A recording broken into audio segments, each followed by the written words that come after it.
বাজারে আসতে শুরু করেছে রংপুরের বিখ্যাত হাড়িভাঙ্গা আম।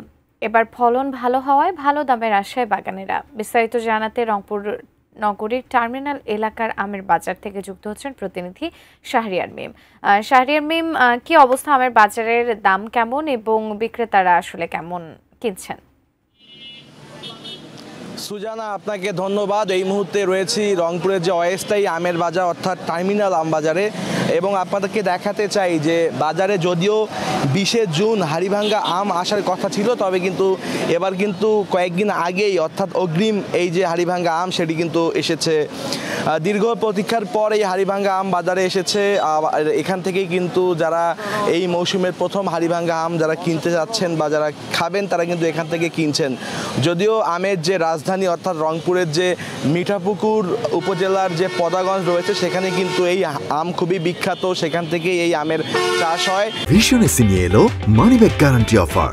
1 মাস ব্যবহার করে সন্তুষ্ট না হলে সম্পূর্ণ টাকা ফেরত। এবং সেখানে যদিও ইতিমধ্যে অনেক ধরনের আনুষ্ঠানিকতা শুরু হয়েছে, 20 জুন সেখানে আম আসবে, তবে তার আগেই কিন্তু আমের যে এবার যে ফলন সেটি কিন্তু অনেক বেশি হওয়ায় একটু কয়েকদিন আগেই বাজারে আম এসেছে। এবং আপনাদেরকে একটা বিষয় জানিয়ে রাখি যে রংপুর জেলায় হাড়িভাঙ্গা আমের চাষ করা হয়েছে প্রায় 2000 হেক্টর জমিতে।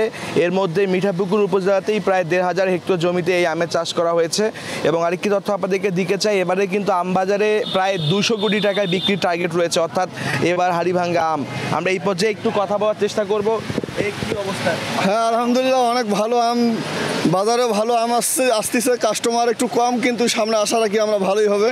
আমার এই আমটা 2400 থেকে শুরু করে 2800 টাকা মন বিক্রি হচ্ছে। আর আমটা প্রায় হাফ কেজির উপরে আছে, 600 গ্রাম 700 গ্রাম। তবে একটা জিনিস খুব সমস্যা হচ্ছে যে কোরিয়ার এখনও আসে নাই। এই কোরিয়ারটা যদি এনারা যেটি বলছেন যে এখন পর্যন্ত কুরিয়ার সার্ভিসগুলো সেবা তারা পাচ্ছেন না।